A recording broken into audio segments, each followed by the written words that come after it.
The old lighthouse keeper, Silas, squinted at the churning sea.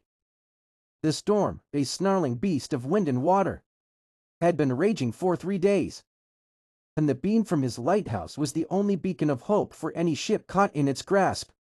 He'd seen storms like this before, countless times in his 80 years. But this one felt different, angrier, as if the sea itself was personally offended. Silas wasn't afraid. He'd lived his life with the rhythm of the waves, the cries of the gulls his only companions for decades. The lighthouse was his world, his responsibility, his lifeblood. He knew every creak and groan of the ancient stone tower, every flicker of the powerful lamp. But tonight, a different kind of unease settled in his bones. It wasn't the storm, it was a feeling. A whisper in the wind that spoke of something missing.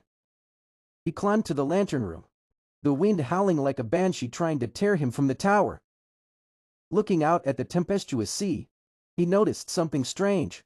A small sailboat, no bigger than a dinghy, was being tossed about like a cork in a bathtub.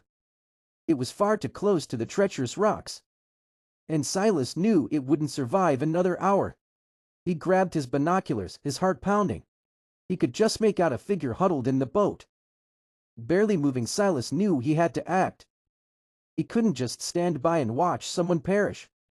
He raced down the winding stairs, his old bones protesting with every step. He had a small, battered rowboat tied to the dock, a relic from his younger days.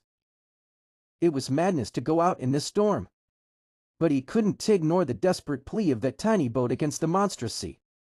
He launched the rowboat, battling against the wind and waves. Each surge threatened to capsize him. Each gust of wind tried to rip the oars from his grasp. It was a grueling struggle, every inch gained a victory. He kept his eyes fixed on the sailboat, a tiny speck of hope in the vast, angry ocean. Finally, he reached the sailboat. The figure inside was a young woman, unconscious and soaked to the bone. He hauled her aboard his rowboat, his movements slow and deliberate. He knew he had to get her back to the lighthouse, and quickly. The return journey was even harder.